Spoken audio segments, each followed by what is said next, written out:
ನಾನು ಕರ್ನಾಟಕದಲ್ಲಿ ಬ್ರಿಟಿಷ್ ಆಳ್ವಿಕೆಗೆ ಪ್ರತಿರೋಧಗಳು ಅಂತಕ್ಕಂಥ ಪಾಠದ ಮೊದಲ ಭಾಗದಲ್ಲಿ 20 ಬಹು ಆಯ್ಕೆ ಪ್ರಶ್ನೆಗಳನ್ನ ತಂದಿದ್ದೀನಿ. ಇದಕ್ಕಿಂತ ಮೊದಲ ಒಂದು ಪಾಠಗಳ ಬಹು ಆಯ್ಕೆ ಪ್ರಶ್ನೆಗಳನ್ನ ತಾವು ನೋಡದೇ ಇದ್ರೆ ಮೇಲೆ ಒಂದು ಪ್ಲೇಲಿಸ್ಟ್ ಲಿಂಕ್ ಆಗ್ತಾ ಇದೆ, SSLC ಸೋಷಿಯಲ್ ಸೈನ್ಸ್ MCQ ಅಂತ. ಅದನ್ನು ಒತ್ತಿ ತಾವುಗಳು ಈ ಹಿಂದಿನ ಪಾಠಗಳ ಒಂದು ಬಹು ಆಯ್ಕೆ ಪ್ರಶ್ನೆಗಳನ್ನ ನೋಡಿಕೊಳ್ಳಬಹುದು. ವಿದ್ಯಾರ್ಥಿಗಳೇ, ತಾವು ಹೊಸಬರಾಗಿದ್ರೆ ದಯಮಾಡಿ ನನ್ನ ಚಾನಲ್ ಸ್ಟಡಿ ವಿತ್ ಪರಶುರಾಮ್ ಹಾಗೂ ಸ್ಮಾರ್ಟ್ ವರ್ಕ್ ಅಂತಕ್ಕಂಥ 2 ಯೂಟ್ಯೂಬ್ ಚಾನೆಲ್ಗಳನ್ನ ಸಬ್ಸ್ಕ್ರೈಬ್ ಮಾಡಿ. ಎರಡರ ಲಿಂಕ್ಗಳನ್ನು ಈ ವಿಡಿಯೋದ ಡಿಸ್ಕ್ರಿಪ್ಷನ್ ಬಾಕ್ಸ್ನಲ್ಲಿ ಹಾಕಿದ್ದೀನಿ. ಅಷ್ಟಲ್ಲದೆ ನೀವುಗಳು ನನ್ನ ಟೆಲಿಗ್ರಾಮ್ ಗ್ರೂಪ್ಗೆ ಕೂಡ ಬಂದು ಸೇರಿಕೊಳ್ಳಿ. ಅದರ ಲಿಂಕನ್ನು ಈ ವಿಡಿಯೋದ ಡಿಸ್ಕ್ರಿಪ್ಷನ್ ಬಾಕ್ಸ್ನಲ್ಲಿ ಇಟ್ಟಿದ್ದೀನಿ. ಇದಕ್ಕಿಂತ ಮುಂಚೆ ನಾನು ಅಪ್ಲೋಡ್ ಮಾಡಿರ್ತಕ್ಕಂಥ ಎಲ್ಲ ಒಂದು ವಿಡಿಯೋಗಳ ಲಿಂಕ್ಗಳನ್ನು ಡಿಸ್ಕ್ರಿಪ್ಷನ್ ಬಾಕ್ಸ್ನಲ್ಲಿ ಮತ್ತು ಕಮೆಂಟ್ನಲ್ಲಿ ಫಸ್ಟ್ ಆಗಿ ಪಿನ್ ಅನ್ನು ಮಾಡಿದ್ದೀನಿ. ಸೊ ತಾವುಗಳು ಅವುಗಳನ್ನು ನೋಡಿ ನಿಮ್ಮ ಗೆಳೆಯರಿಗೆ ಹೆಚ್ಚು ಶೇರ್ ಮಾಡಿ ಅಂತ ಹೇಳ್ತಾ, ಸೊ ಈ ಪಾಠದ ಮೊದಲ ಭಾಗದಲ್ಲಿ 20 ಬಹು ಆಯ್ಕೆ ಪ್ರಶ್ನೆಗಳನ್ನು ಶುರು ಮಾಡೋಣ. ಪ್ರಶ್ನೆ 1, ಭಾರತದ ಚರಿತ್ರೆಯಲ್ಲಿ ಯಾವ ಶತಮಾನವನ್ನು ರಾಜಕೀಯ ಸಮಸ್ಯೆಗಳ ಶತಮಾನ ಎಂದು ಕರೆಯುತ್ತಾರೆ? ಭಾರತದ ಇತಿಹಾಸದಲ್ಲಿ ಯಾವ ಶತಮಾನವನ್ನ ರಾಜಕೀಯ ಸಮಸ್ಯೆಗಳ ಶತಮಾನ ಅಂತ ಕರೀತಾರೆ? ಎ 15ನೇ ಶತಮಾನ, ಬಿ 16ನೇ ಶತಮಾನ, ಸಿ 17ನೇ ಶತಮಾನ, ಯಾ ಡಿ 18ನೇ ಶತಮಾನ. ಸೊ ಒಟ್ಟಾರೆಯಾಗಿ ಭಾರತದ ಇತಿಹಾಸದಲ್ಲಿ 18ನೇ ಶತಮಾನವನ್ನ ಅದು ರಾಜಕೀಯ ಸಮಸ್ಯೆಗಳ ಶತಮಾನ ಅಂತಾನೆ ಕರೀತಾರೆ. ಪ್ರಶ್ನೆ 2, ಮೊಘಲ್ ದೊರೆ ಔರಂಗಜೇಬನ ಮರಣ ಸಂಭವಿಸಿದ ವರ್ಷ ಯಾವುದು? ನೋಡುವ. A 1507, B 1607, C 1707, yeah D 1807. ಔರಂಗಜೇಬನ ಮರಣ ಸಂಭವಿಸಿದ ವರ್ಷ ಆಯ್ಕೆ ಸಿ 1707 ಸರಿಯಾಗಿರ್ತಕ್ಕಂಥ ಉತ್ತರ ಇತ್ತು. ಪ್ರಶ್ನೆ 3, ಮೊಘಲರು ರಾಜಕೀಯವಾಗಿ ತಮ್ಮ ಸಾರ್ವಭೌಮತೆಯನ್ನು ಕುಗ್ಗಿಸಿಕೊಳ್ಳಲು ಕಾರಣ ಏನು? ನೋಡಿ, ರಾಜಕೀಯವಾಗಿ ಮೊಘಲರು ಬಹಳಷ್ಟು ದುರ್ಬಲರಾಗಲಿಕ್ಕೆ ಮುಖ್ಯ ಕಾರಣ ಏನಂತ ಕೇಳಿದ್ದಾರೆ. ಎ ನಾಯಕರ ಕೊರತೆ, ಬಿ ಅಸಮರ್ಥ ಸೈನ್ಯವನ್ನು ಹೊಂದಿದ್ದು, ಸಿ ಅಕ್ಬರ್ ರಾಜನ ಮರಣ, ಯಾ ಡಿ ಔರಂಗಜೇಬನ ಮರಣ. ಸರಿಯಾಗಿರ್ತಕ್ಕಂಥ ಉತ್ತರ ಇತ್ತು ಮೊಘಲ್ ದೊರೆ ಔರಂಗಜೇಬನ ಮರಣವೇ ಮೊಘಲರು ರಾಜಕೀಯವಾಗಿ ತಮ್ಮ ಸಾರ್ವಭೌಮವನ್ನು ಕುಗ್ಗಿಸಿಕೊಳ್ಳಲಿಕ್ಕೆ ಕಾರಣ ಆಯಿತು. ಮುಂದಿನ ಪ್ರಶ್ನೆಗೆ ಹೋಗೋಣ. ಪ್ರಶ್ನೆ ಸಂಖ್ಯೆ 4, ಚಿಕ್ಕದೇವರಾಜ ಒಡೆಯರು ಮರಣ ಸಂಭವಿಸಿದ ವರ್ಷ ಯಾವುದು? ಇಲ್ಲಿ ಪ್ರಶ್ನೆ ಕೇಳಿದ್ದಾರೆ, ಚಿಕ್ಕದೇವರಾಜ ಒಡೆಯರ ಮರಣ ಸಂಭವಿಸಿರ್ತಕ್ಕಂಥ ವರ್ಷ. A 1707, B 1706, C 1705, yeah D 1704. Chikkadevaraja ಒಡೆಯರು ಮರಣ ಸಂಭವಿಸಿರ್ತಕ್ಕಂಥ ವರ್ಷ ಇತ್ತು. ಆಯ್ಕೆ ಡಿ 1704. ಮುಂದಿನ ಪ್ರಶ್ನೆಗೆ ಹೋಗೋಣ. ಅರ್ಕಾಟಿನ ನಿಜಾಮನ ವಿಷಯಕ್ಕೆ ಸಂಬಂಧಿಸಿದ ಸೈನಿಕ ಕಾರ್ಯಾಚರಣೆಯಲ್ಲಿ ಪ್ರವರ್ಧಮಾನಕ್ಕೆ ಬಂದವರು ಯಾರು? ನೋಡಿ, ಅರ್ಕಾಟಿನ ನಿಜಾಮನ ವಿಷಯಕ್ಕೆ ಸಂಬಂಧಿಸಿದಂತೆ ಅಲ್ಲಿ ನಡೆದಿರ್ತಕ್ಕಂಥ ಸೈನಿಕರ ಕಾರ್ಯಾಚರಣೆಯಲ್ಲಿ ಪ್ರವರ್ಧಮಾನಕ್ಕೆ ಬೆಳಕಿಗೆ ಅಲ್ಲಿ ಬಂದವರು ಯಾರು ಅಂತ ಪ್ರಶ್ನೆ ಇತ್ತು. A Hyder Ali, B Tipu Sultan, C Dhondia Wagh, ಯಾ ಡಿ ಮೇಲಿನ ಯಾರೂ ಅಲ್ಲ. ಸೊ ಸರಿಯಾಗಿರ್ತಕ್ಕಂಥ ಉತ್ತರ ಇತ್ತು ಆಯ್ಕೆ ಎ ಹೈದರ್ ಅಲಿ ಅಂತಕ್ಕಂಥದ್ದು. ಅರ್ಕಾಟಿನ ನಿಜಾಮನ ವಿಷಯಕ್ಕೆ ಸಂಬಂಧಿಸಿದ ಕಾರ್ಯಾಚರಣೆಯಲ್ಲಿ ಹೈದರ್ ಅಲಿ ಪ್ರವರ್ಧಮಾನಕ್ಕೆ ಬರ್ತಾನೆ. ಮುಂದಿನ ಪ್ರಶ್ನೆ, ಬಹು ಬೇಗನೆ ನವಾಬ್ ಹೈದರ್ ಅಲಿ ಖಾನ್ ಎಂದು ಹೆಸರಾದವರು ಯಾರು? ನೋಡಿ, ಬಹಳಷ್ಟು ಬೇಗನೆ ಏನಾಗ್ತಾರಪ್ಪ ಅಂತಂದ್ರೆ ನವಾಬ್ ಹೈದರ್ ಅಲಿ ಖಾನ್ ಅಂತಕ್ಕಂಥ ಹೆಸರಿಗೆ ಹೆಗ್ಗಳಿಕೆಗೆ ಪ್ರಸಿದ್ಧರಾಗ್ತಾರೆ. ಅವರು ಯಾರು?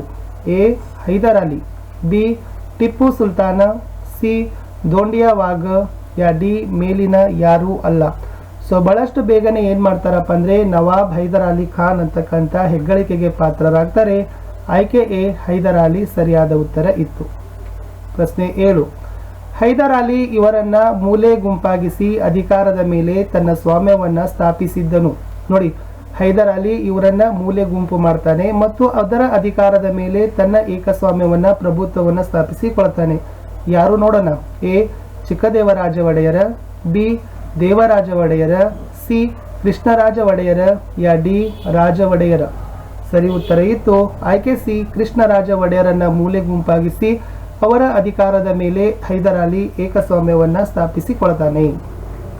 ಮುಂದಿನ ಪ್ರಶ್ನೆ, ಮೊದಲನೇ ಆಂಗ್ಲೋ ಮೈಸೂರು ಯುದ್ಧದ ಸಮಯ ಅಥವಾ ವರ್ಷ ಏನು ಅಂತ ಕೇಳಿದ್ದಾರೆ. ಎ 1767ರಿಂದ 69, ಬಿ 1767ರಿಂದ 70, ಸಿ 1768ರಿಂದ 70, ಯಾ ಡಿ 1766ರಿಂದ 69.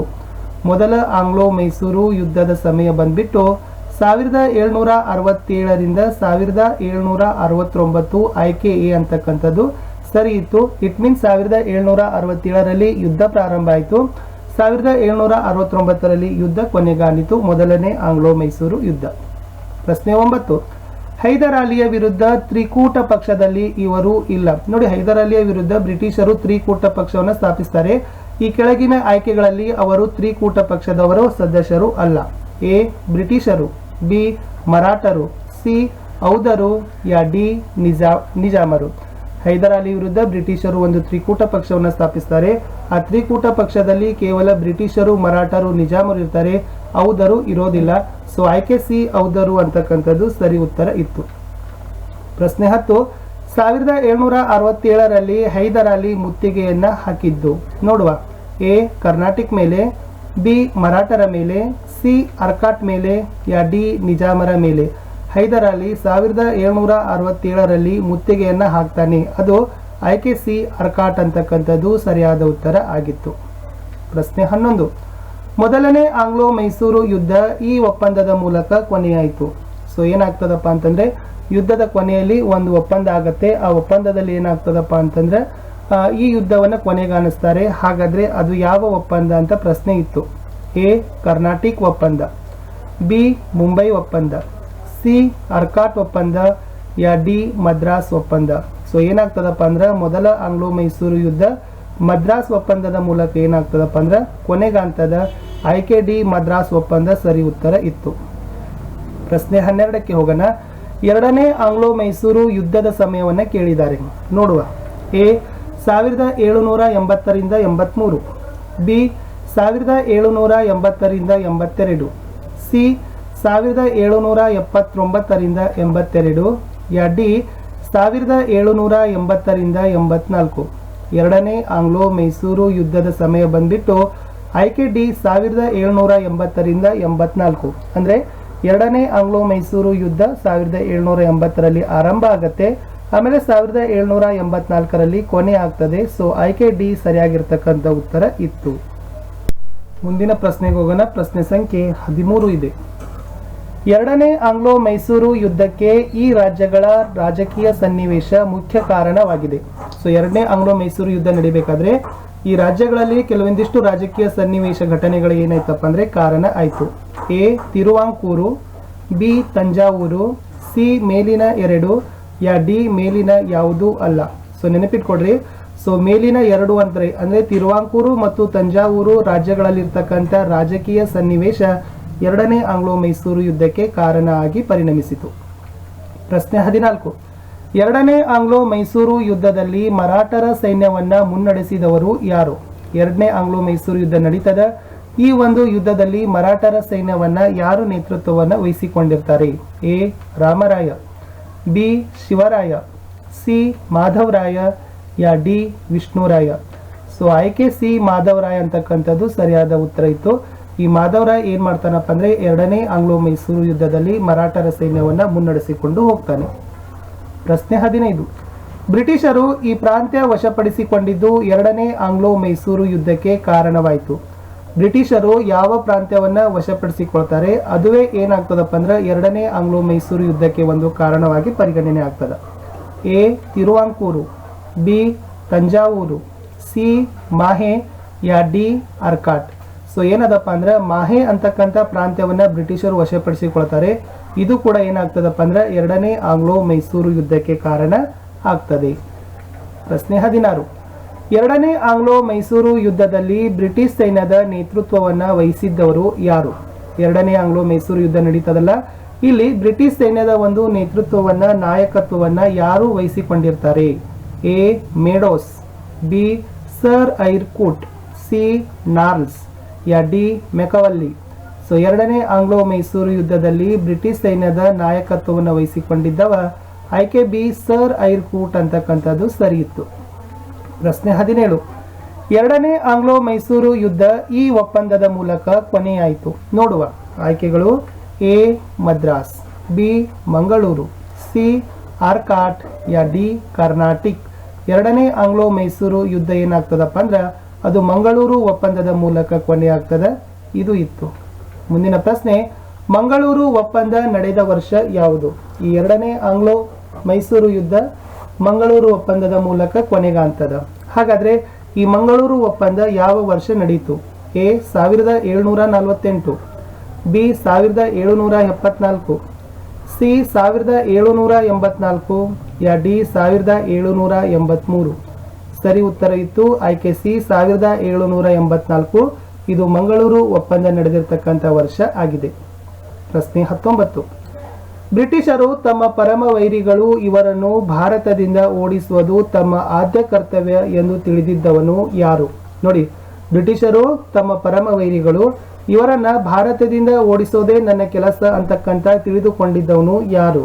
A Hyder Ali, B Tipu Sultan, C Dhondia Wagh, ಯಾ ಡಿ ಸಂಗೊಳ್ಳಿ ರಾಯಣ್ಣ. ನೋಡಿ, ಆಯ್ಕೆ ಬಿ ಟಿಪ್ಪು ಸುಲ್ತಾನ್ ಅಂತಕ್ಕಂಥದ್ದು ಸರಿಯಾದ ಒಂದು ಉತ್ತರ. ಈ ಟಿಪ್ಪು ಸುಲ್ತಾನ್ ಏನ್ ತಿಳ್ಕೊಂಡಿದ್ದಪ್ಪ ಅಂದ್ರೆ ಬ್ರಿಟಿಷರು ನಮ್ಮ ಪರಮ ವೈರಿಗಳು, ಇವರನ್ನು ಭಾರತದಿಂದ ಓಡಿಸೋದೇ ನನ್ನ ಕೆಲಸ, ನನ್ನ ಕರ್ತವ್ಯ ಅಂತ ತಿಳಿದುಕೊಂಡಿದ್ದ. ಸರಿ ಉತ್ತರ ಬಿ ಟಿಪ್ಪು ಸುಲ್ತಾನ್. ವಿದ್ಯಾರ್ಥಿಗಳೇ, ಈ ಭಾಗದ ಕಡೆಯ ಪ್ರಶ್ನೆಗೆ ಹೋಗೋಕ್ಕಿಂತ ಮುಂಚೆ ದಯಮಾಡಿ ನಮ್ಮ ಚಾನಲ್ ಆಗಿರ್ತಕ್ಕಂಥ ಸ್ಟಡಿ ವಿತ್ ಪರಶುರಾಮ್ ಹಾಗೂ ಸ್ಮಾರ್ಟ್ ವರ್ಕ್ ಎರಡೂ ಯೂಟ್ಯೂಬ್ ಚಾನೆಲ್ಗಳನ್ನ ಸಬ್ಸ್ಕ್ರೈಬ್ ಮಾಡಿ, ಬೆಲ್ ಐಕಾನ್ ಅನ್ನು ಒತ್ತಿ ಹಾಗೂ ನಮ್ಮ ಟೆಲಿಗ್ರಾಮ್ ಗ್ರೂಪ್ಗೆ ಬಂದು ಸೇರಿಕೊಳ್ಳಿ ಅಂತ ಹೇಳ್ತಾ ಈ ವಿಡಿಯೋದ ಒಂದು 20ನೇ ಪ್ರಶ್ನೆಗೆ ಹೋಗುವ. ಪ್ರಶ್ನೆ 20, ಮೂರನೇ ಆಂಗ್ಲೋ ಮೈಸೂರು ಯುದ್ಧಕ್ಕೆ ನೇರ ಕಾರಣವಾದದ್ದು ಯಾವುದು? ಮೂರನೇ ಆಂಗ್ಲೋ ಮೈಸೂರು ಯುದ್ಧಕ್ಕೆ ನೇರವಾಗಿರ್ತಕ್ಕಂಥ ಕಾರಣ A Karwar, B Coimbatore, C Thanjavur, yeah D Travancore. ಈ ತಿರುವಾಂಕೂರು ರಾಜ್ಯ ಏನಾಗ್ತದಪ್ಪ ಅಂದ್ರೆ ಮೂರನೇ ಆಂಗ್ಲೋ ಮೈಸೂರು ಯುದ್ಧಕ್ಕೆ ನೇರ ಕಾರಣವಾಗಿ ಪರಿಗಣನೆ ಆಗ್ತದೆ. ಸೊ ವಿದ್ಯಾರ್ಥಿಗಳೇ, ಇಲ್ಲಿಯವರೆಗೆ ಭಾಗ 1 ಕರ್ನಾಟಕದಲ್ಲಿ ಬ್ರಿಟಿಷ್ ಆಳ್ವಿಕೆಗೆ ಪ್ರತಿರೋಧಗಳು ಅಂತಕ್ಕಂಥ ಪಾಠದ 20 ಬಹು ಆಯ್ಕೆ ಪ್ರಶ್ನೆಗಳನ್ನ ನೋಡಿದ್ದಕ್ಕಾಗಿ ಕೇಳಿದ್ದಕ್ಕಾಗಿ ಧನ್ಯವಾದಗಳು. ಸೊ ವಿಡಿಯೋ ಇಷ್ಟ ಆದರೆ ಒಂದು ಲೈಕ್ ಮಾಡಿ, ನಿಮ್ಮ ಗೆಳೆಯರಿಗೆ ಶೇರ್ ಮಾಡಲು ಮರೆಯದಿರಿ, ಚಾನೆಲ್ಗಳನ್ನ ಸಬ್ಸ್ಕ್ರೈಬ್ ಮಾಡಿ. Thank you. ಆತ್ಮೀಯ ವಿದ್ಯಾರ್ಥಿಗಳೇ, ತಮ್ಮೆಲ್ಲರಿಗೂ ಕೂಡ ನಿಮ್ಮದೇ ಆಗಿರ್ತಕ್ಕಂಥ ಯೂಟ್ಯೂಬ್ ಚಾನಲ್ ಸ್ಟಡಿ ವಿತ್ ಪರಶುರಾಮ್ಗೆ ಸ್ವಾಗತವನ್ನು ಕೋರ್ತೀನಿ.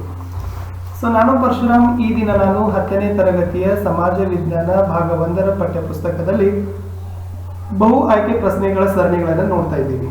ಸೊ ಇದಕ್ಕಿಂತ ಮುಂಚೆ ನಾನು ಮೊದಲ ಭಾಗ ಈ ಪಾಠದ ಮೇಲೆ ಹಾಕಿದ್ದೀನಿ. ಕರ್ನಾಟಕದಲ್ಲಿ ಬ್ರಿಟಿಷ್ ಆಳ್ವಿಕೆಗೆ ಪ್ರತಿರೋಧಗಳು ಅಂತಕ್ಕಂಥ ಮೊದಲ ಭಾಗದಲ್ಲಿ 20 ಬಹು ಆಯ್ಕೆ ಪ್ರಶ್ನೆಗಳನ್ನು ನೋಡಿದ್ದೀವಿ. ಇವತ್ತು ಈ ಮುಂದುವರಿದ ಭಾಗದಲ್ಲಿ ಕೂಡ 20 ಬಹು ಆಯ್ಕೆ ಪ್ರಶ್ನೆಗಳನ್ನ ಈ ವಿಡಿಯೋದಲ್ಲಿ ತಂದಿದ್ದೀನಿ. ಸೊ ಇನ್ನೊಂದು ಭಾಗದಲ್ಲಿ 20 ಪ್ರಶ್ನೆಗಳಾದರೆ ಈ ಪಾಠ ಮುಗಿಯುತ್ತೆ. ಸೊ ಅದನ್ನು ಕೂಡ ಶಾರ್ಟ್ಲಿ ಆಗಿ ನಾನು ಅಪ್ಲೋಡ್ ಮಾಡ್ತೀನಿ. ತಾವುಗಳು ಹೊಸಬರಾಗಿದ್ದರೆ ನಮ್ಮ ಚಾನೆಲ್ಗಳಾಗಿರ್ತಕ್ಕಂಥ ಸ್ಟಡಿ ವಿತ್ ಪರಶುರಾಮ್ ಹಾಗೂ ಸ್ಮಾರ್ಟ್ ವರ್ಕ್ ಎರಡನ್ನೂ ಕೂಡ ಸಬ್ಸ್ಕ್ರೈಬ್ ಮಾಡಿ, ಬೆಲ್ ಐಕಾನ್ ಅನ್ನು ಒತ್ತಿ. ಇದರಿಂದ ಮುಂಬರ್ತಕ್ಕಂಥ ನೋಟಿಫಿಕೇಶನ್ಗಳನ್ನು ತಮಗೆ ಸಿಗುತ್ತೆ. ಅಷ್ಟೇ ಅಲ್ಲದೆ ನೀವುಗಳು ನಮ್ಮ ಟೆಲಿಗ್ರಾಮ್ ಗ್ರೂಪ್ಗೂ ಕೂಡ ಬಂದು ಸೇರಿಕೊಳ್ಳಬಹುದು. ಆ ಟೆಲಿಗ್ರಾಮ್ ಲಿಂಕನ್ನು ಈ ವಿಡಿಯೋದ ಡಿಸ್ಕ್ರಿಪ್ಷನ್ ಬಾಕ್ಸ್ನಲ್ಲಿ ಹಾಕಿರ್ತೀನಿ. ಇಲ್ಲಿಯವರೆಗೆ ಅಪ್ಲೋಡ್ ಮಾಡಿರ್ತಕ್ಕಂಥ ವಿಡಿಯೋಗಳನ್ನು ಡಿಸ್ಕ್ರಿಪ್ಷನ್ ಬಾಕ್ಸ್ನಲ್ಲಿ ಮತ್ತು ಕಮೆಂಟ್ನಲ್ಲಿ ಫಸ್ಟಾಗಿ ಪಿನ್ನನ್ನು ಮಾಡಿದ್ದೀನಿ. ಸೊ ದಯಮಾಡಿ ತಾವು ವಿಡಿಯೋಗಳನ್ನು ನೋಡ್ತೀರಾ, ನೋಡಿದ ಮೇಲೆ ಹೆಚ್ಚೆಚ್ಚು ಜನರಿಗೆ ಶೇರ್ಗಳನ್ನು ಮಾಡಿ, ಲೈಕ್ಗಳನ್ನು ಮಾಡಿ ಅಂತ ಹೇಳ್ತಾ ಬ್ರಿಟಿಷ್ ಆಳ್ವಿಕೆಗೆ ಪ್ರತಿರೋಧಗಳು ಕರ್ನಾಟಕದಲ್ಲಿ ಹೇಗಾಯಿತು ಅಂತಕ್ಕಂಥದ್ದು ಪಾಠದಲ್ಲಿ 2ನೇ ಭಾಗದಲ್ಲಿ ಬಹು ಆಯ್ಕೆ ಪ್ರಶ್ನೆಗಳನ್ನು ನೋಡೋಣ. ಪ್ರಶ್ನೆ 21, ಅಯ್ಯನೋರ ಮತ್ತು ಕಾಂಗನೂರ ಕೋಟೆಗಳು ಯಾರ ವಶದಲ್ಲಿದ್ದವು? ಮುಖ್ಯವಾಗಿರ್ತಕ್ಕಂಥ ಅಯ್ಯನೋರ ಮತ್ತು ಕಾಂಗನೂರ ಅಂತಕ್ಕಂಥ ಕೋಟೆಗಳು ಬರ್ತವೆ. ಇವು ಯಾರ ವಶದಲ್ಲಿದ್ದವು ಅಂತಕ್ಕಂಥ ಪ್ರಶ್ನೆ ಇದೆ. ಎ ಇಂಗ್ಲಿಷರ, ಬಿ ಫ್ರೆಂಚರ, ಸಿ ಡಚ್ಚರ, ಯಾ ಡಿ ಮರಾಠರ. ಈ ಅಯ್ಯನೋರ ಮತ್ತು ಕಾಂಗನೂರ ಅಂತಕ್ಕಂಥ ಕೋಟೆಗಳು ಡಚ್ಚರ ವಶದಲ್ಲಿದ್ದವು. ಸೊ ಸಿ ಡಚ್ಚರು ಅಂತಕ್ಕಂಥ ಸರಿಯಾದ ಉತ್ತರ. ಮುಂದಿನ ಪ್ರಶ್ನೆ, ಮೂರನೇ ಆಂಗ್ಲೋ ಮೈಸೂರು ಯುದ್ಧದಲ್ಲಿ ಬ್ರಿಟಿಷರ ಸೈನ್ಯದ ನಾಯಕತ್ವವನ್ನು ವಹಿಸಿದ್ದವರು ಯಾರು? ಮೂರನೇ ಆಂಗ್ಲೋ ಮೈಸೂರು ಯುದ್ಧ ನಡೀತಲ್ಲ, ಈ ಒಂದು ಯುದ್ಧದಲ್ಲಿ ಬ್ರಿಟಿಷ್ ಸೈನ್ಯದ ನಾಯಕತ್ವವನ್ನ, ನೇತೃತ್ವವನ್ನ ಯಾರು ವಹಿಸಿಕೊಂಡಿದ್ರು? A Lord Wellesley, B Lord Dalhousie, C Sir Eyre Coote, ಯಾ ಡಿ ಲಾರ್ಡ್ ಕಾರ್ನ್ ವಾಲಿಸ್. ಸರಿಯಾಗಿರ್ತಕ್ಕಂಥ ಉತ್ತರ ಇತ್ತು ಆಯ್ಕೆ ಡಿ ಲಾರ್ಡ್ ಕಾರ್ನ್ ವಾಲಿಸ್. ಅವ್ರು ಏನ್ ಮಾಡ್ತಾರಪ್ಪ ಅಂದ್ರೆ ಮೂರನೇ ಆಂಗ್ಲೋ ಮೈಸೂರು ಯುದ್ಧದಲ್ಲಿ ಬ್ರಿಟಿಷ್ ಸೈನ್ಯದ ಒಂದು ನಾಯಕತ್ವವನ್ನು ವಹಿಸಿಕೊಳ್ತಾರೆ. ಮುಂದಿನ ಪ್ರಶ್ನೆ, ಮೂರನೇ ಆಂಗ್ಲೋ ಮೈಸೂರು ಯುದ್ಧ ಈ ಒಪ್ಪಂದದ ಮೂಲಕ ಕೊನೆಯಾಯಿತು. A Madras, B Mangalore, C Mumbai, ಯಾ ಡಿ ಶ್ರೀರಂಗಪಟ್ಟಣ. ಸರಿಯಾಗಿರ್ತಕ್ಕಂಥ ಉತ್ತರ ಇತ್ತು ಆಯ್ಕೆ ಡಿ ಶ್ರೀರಂಗಪಟ್ಟಣ ಒಪ್ಪಂದದ ಮೂಲಕ ಮೂರನೇ ಆಂಗ್ಲೋ ಮೈಸೂರು ಯುದ್ಧ ಕೊನೆಯಾಯಿತು. ಪ್ರಶ್ನೆ 24. ಮೂರನೇ ಆಂಗ್ಲೋ ಮೈಸೂರು ಯುದ್ಧದ ಪಟ್ಟಣ ಒಪ್ಪಂದದ ಮುಖ್ಯ ಷರತ್ತುಗಳು ಯಾವುವು? ನೋಡಿ, ಮೂರನೇ ಆಂಗ್ಲೋ ಮೈಸೂರು ಯುದ್ಧ ಶ್ರೀರಂಗಪಟ್ಟಣ ಒಪ್ಪಂದದ ಮೂಲಕ ಕೊನೆಯಾಯಿತು. ಹಾಗಾದ್ರೆ ಈ ಶ್ರೀರಂಗಪಟ್ಟಣ ಒಪ್ಪಂದದ ಮುಖ್ಯ ಷರತ್ತುಗಳು ಏನು? ಎ. ಟಿಪ್ಪು ತನ್ನ ಅರ್ಧ ರಾಜ್ಯವನ್ನ ಬಿಟ್ಟು ಕೊಡುವುದು. ಬಿ. 3 ಕೋಟಿ ರೂಪಾಯಿ ಯುದ್ಧ ನಷ್ಟವಾಗಿ ನೀಡುವುದು. ಸಿ. ಯುದ್ಧ ನಷ್ಟ ನೀಡುವವರೆಗೆ ತನ್ನ 2 ಮಕ್ಕಳನ್ನು ಒತ್ತೆಯಾಗಿ ಇಡುವುದು. ಯಾ ಡಿ ಮೇಲಿನ ಎಲ್ಲವೂ. ಸೊ ಉತ್ತರ ಇತ್ತು ಡಿ ಮೇಲಿನ ಎಲ್ಲವೂ. ಅಂದ್ರೆ ಟಿಪ್ಪು ತನ್ನ ಅರ್ಧ ರಾಜ್ಯವನ್ನ ಬ್ರಿಟಿಷರಿಗೆ ಬಿಟ್ಟು ಕೊಡಬೇಕಾಯ್ತು. ಆಮೇಲೆ ಈ ಯುದ್ಧ ನಷ್ಟವಾಗಿ 3 ಕೋಟಿ ರೂಪಾಯಿನ ಕೊಡಬೇಕಾಯ್ತು. ಈ 3 ಕೋಟಿ ರೂಪಾಯಿ ಕೊಡುವವರೆಗೆ ಗ್ಯಾರಂಟಿಯಾಗಿ ತನ್ನ 2 ಮಕ್ಕಳನ್ನ ಒತ್ತೆಯಾಳುಗಳಾಗಿ ಟಿಪ್ಪು ಸುಲ್ತಾನ ಇಡಬೇಕಾಯ್ತು. ಇವೇ ಶ್ರೀರಂಗಪಟ್ಟಣ ಒಪ್ಪಂದದ ಷರತ್ತುಗಳು. ಸೊ ಡಿ ಮೇಲಿನ ಎಲ್ಲವೂ ಅಂತಕ್ಕಂಥದ್ದು ಸರಿಯಾದ ಆಯ್ಕೆ ಆಗಿತ್ತು. ಪ್ರಶ್ನೆ 25. 1798ರಲ್ಲಿ ಭಾರತದ ಗವರ್ನರ್ ಜನರಲ್ ಆಗಿ ನೇಮಕಗೊಂಡವರು ಯಾರು? 1798ರಲ್ಲಿ ಭಾರತಕ್ಕೆ ಗವರ್ನರ್ ಜನರಲ್ ಅಂತ ಯಾರು ನೇಮಕ ಆಗ್ತಾರೆ? A. Lord Dalhousie. B. Dupleix. C. Lord Wellesley. ಯಾ ಡಿ ಲಾರ್ಡ್ ರಿಪ್ಪನ್. ಸರಿಯಾದ ಆಯ್ಕೆ ಇತ್ತು ಆಯ್ಕೆ ಸಿ. ಲಾರ್ಡ್ ವೆಲ್ಲೆಸ್ಲಿ ಅವರು ಏನ್ ಮಾಡ್ತಾರಪ್ಪ ಅಂದ್ರೆ 1798ರಲ್ಲಿ ಭಾರತದ ಗವರ್ನರ್ ಜನರಲ್ ಆಗಿ ನೇಮಕವನ್ನ ಪಡ್ತಾರೆ. ಪ್ರಶ್ನೆ 26. ಈ ಗವರ್ನರ್ ಜನರಲ್ ಅವಧಿಯಲ್ಲಿ ಟಿಪ್ಪುವಿನ ವಿರೋಧಿ ಚಟುವಟಿಕೆಗಳು ಬಿರುಸುಗೊಂಡವು. ಇವರು ಒಂದು ಗವರ್ನರ್ ಜನರಲ್ ಅವಧಿಯನ್ನ ನಡೆಸ್ತಿರ್ತಾರೆ. ಇವರ ಒಂದು ಅವಧಿಯಲ್ಲಿ ಟಿಪ್ಪು ಬಹಳಷ್ಟು ಏನ್ ಮಾಡ್ತಾನಪ್ಪ ಅಂದ್ರೆ ವಿರೋಧಿ ಚಟುವಟಿಕೆಗಳನ್ನ ಚುರುಕು ಮಾಡ್ತಾನೆ. ಹಾಗಾದ್ರೆ ಯಾರು ಆ governor general? A. Lord Dalhousie. B. Dupleix. C. Lord Wellesley. ಯಾ ಡಿ ಲಾರ್ಡ್ ರಿಪ್ಪನ್.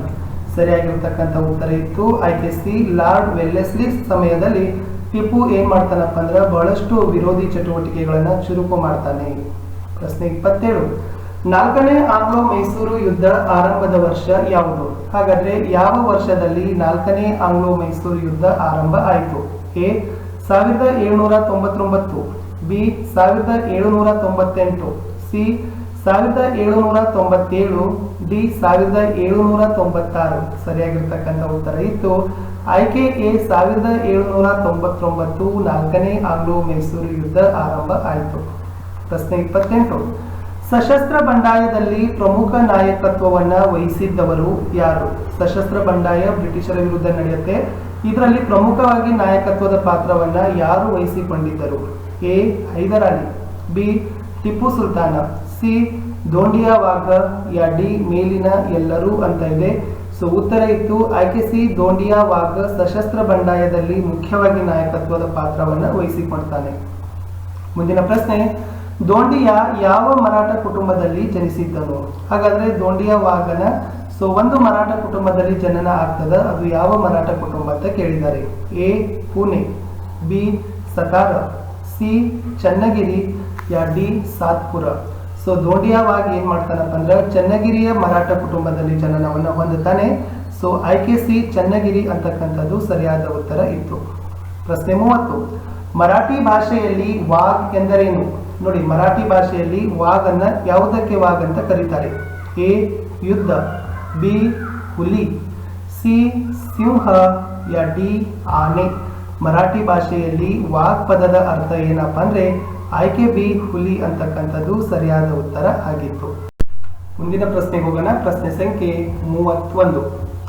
ಹೈದರಾಲಿಯ ಸೈನ್ಯದಲ್ಲಿ ಅಶ್ವಾರೋಹಿ ಸೈನಿಕ ಆಗಿದ್ದವನು ಯಾರು? ನೋಡಿ, ಈ ಒಬ್ಬ ಮನುಷ್ಯ ಹೈದರಾಲಿಯ ಸೈನ್ಯದಲ್ಲಿ ಅಶ್ವಾರೋಹಿ ದಳದಲ್ಲಿ ಸೈನಿಕ ಆಗಿದ್ದ. A. Tipu Sultan. B. Dhondiya Wagh. C. Sangolli Rayanna. ಯಾ ಡಿ ಅಮರ ಸುಳ್ಯ. ಸೊ ಸರಿ ಉತ್ತರ ಇತ್ತು ಆಯ್ಕೆ ಬಿ. ದೋಂಡಿಯಾ ವಾಘ್. ಈತ ಏನಾಗಿದ್ದಪ್ಪ ಅಂದ್ರೆ ಹೈದರಾಲಿಯ ಅಶ್ವಾರೋಹಿ ದಳದಲ್ಲಿ ಸೈನಿಕನಾಗಿ ಕೆಲಸವನ್ನ ಮಾಡ್ತಾ ಇದ್ದ. ಪ್ರಶ್ನೆ 32. ದೋಂಡಿಯಾ ವಾಘನಿಗೆ ಸಹಾಯ ಹಸ್ತವನ್ನ ನೀಡಿದವರು ಯಾರು? ನೋಡುವ. ಎ. ಇಂಗ್ಲಿಷರು. ಬಿ. ಪೋರ್ಚುಗೀಸರು. ಸಿ. ಡಚ್ಚರು. ಯಾ ಡಿ ಫ್ರೆಂಚರು. ದೋಂಡಿಯಾ ವಾಘನಿಗೆ ಸಹಾಯ ಹಸ್ತವನ್ನ ನೀಡಿದವರು ಆಯ್ಕೆ ಡಿ. ಫ್ರೆಂಚರು ಸರಿಯಾಗಿರ್ತಕ್ಕಂಥ ಉತ್ತರ ಆಗಿತ್ತು. ಪ್ರಶ್ನೆ 33. ದೋಂಡಿಯಾ ವಾಘನಿಗೆ ಅಂತ್ಯವನ್ನು ಹಾಡಲು ನಿರ್ಧರಿಸಿದವರು ಯಾರು? ಸೊ ಬಹಳಷ್ಟು ದೋಂಡ್ಯವಾಗನನ್ನ ಅಂತ್ಯವನ್ನೇ ಹಾಡಬೇಕು ಅಂತಕ್ಕಂಥ ನಿರ್ಧರಿಸಿಕೊಂಡವರು ಯಾರು? A Lord Dalhousie, B Lord Wellesley, C Dupleix, ಯಾ ಡಿ ಸರ್ ಐರ್ ಕೋಟ್. ಸರಿಯಾಗಿರ್ತಕ್ಕಂಥ ಉತ್ತರ ಇತ್ತು ಆಯ್ಕೆ ಬಿ ಲಾರ್ಡ್ ವೆಲ್ಲೆಸ್ಲಿ. ಏನ್ ಮಾಡ್ತಾರಪ್ಪ ಅಂದ್ರೆ ದೋಂಡಿಯಾವಾಗನ ಚಟುವಟಿಕೆಗಳಿಗೆ ಆತನನ್ನ ಅಂತ್ಯವನ್ನೇ ಹಾಡಬೇಕಂತ ನಿರ್ಧಾರವನ್ನ ಮಾಡ್ತಾರೆ. ಪ್ರಶ್ನೆ 34, ದೋಂಡಿಯಾವಾಗ್ನನ್ನು ಹತ ಮಾಡಿದ ಸ್ಥಳ ಯಾವುದು? ಸೊ ಯಾವ ಸ್ಥಳದಲ್ಲಿ ದೋಂಡಿಯಾವಾಗ್ನನ್ನ ಹತವನ್ನ ಮಾಡಿದ್ರು ಅಥವಾ ಹತ್ಯೆಯನ್ನ ಮಾಡಿದ್ರು?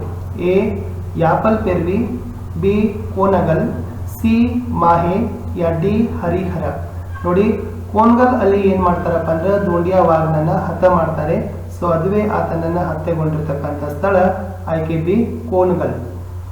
ಪ್ರಶ್ನೆ 35, ಇವರ ಮರಣಾನಂತರ ಚೆನ್ನಮ್ಮ ಕಿತ್ತೂರಿನ ಆಡಳಿತ ವ್ಯವಹಾರದಲ್ಲಿ ಆಸಕ್ತಿಯನ್ನ ವಹಿಸಿಕೊಂಡಳು. ನೋಡಿ ಈ ರಾಜನ ಇವರ ಮರಣ ನಂತರ ಏನಾಗತ್ತಪ್ಪ ಅಂದ್ರೆ ಕಿತ್ತೂರು ಚೆನ್ನಮ್ಮ ಈ ಕಿತ್ತೂರು ಸಂಸ್ಥಾನದ ಆಡಳಿತದ ವ್ಯವಹಾರದಲ್ಲಿ ಕೆಲಸವನ್ನ ಮಾಡಲಿಕ್ಕೆ ಆಸಕ್ತಿಯನ್ನ ಬೆಳೆಸ್ಕೊಳ್ತಾಳೆ.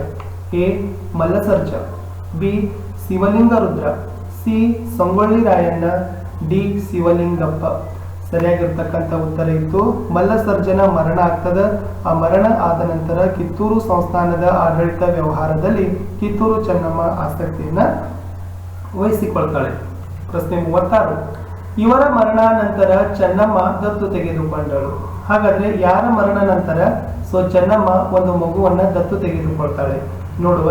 A Mallasarja, B Shivalinga Rudra Sarja, C Sangolli Rayanna, ಯಾ ಡಿ ಶಿವಲಿಂಗಪ್ಪ. ಸರಿಯಾಗಿರ್ತಕ್ಕಂಥ ಉತ್ತರ ಇತ್ತು ಆಯ್ಕೆ ಬಿ ಶಿವಲಿಂಗ ರುದ್ರ ಸರ್ಜನ ಮರಣದ ನಂತರ ಚೆನ್ನಮ್ಮ ಏನ್ ಮಾಡ್ತಾಳಪ್ಪ ಅಂದ್ರೆ ಒಂದು ಮಗುವನ್ನು ದತ್ತಕವನ್ನಾಗಿ ತೆಗೆದುಕೊಳ್ತಾಳೆ. ಪ್ರಶ್ನೆ 37, ಶಿವಲಿಂಗ ರುದ್ರ ಸರ್ಜನ ಮರಣಾನಂತರ ಚೆನ್ನಮ್ಮ ಇವನನ್ನು ದತ್ತನ ತೆಗೆದುಕೊಳ್ತಾಳೆ. ಶಿವಲಿಂಗ ರುದ್ರ ಸರ್ಜನ ಮರಣ ಆಗ್ತದ. ಅವಾಗ ಕಿತ್ತೂರು ಚೆನ್ನಮ್ಮ ಏನ್ ಮಾಡ್ತಾಳಪ್ಪ ಅಂದ್ರೆ ಯಾರನ್ನ ದತ್ತನ ತೆಗೆದುಕೊಳ್ತಾಳೆ? A Mallasarja, B Shivalinga, C Sangolli Rayanna, D Shivalingappa.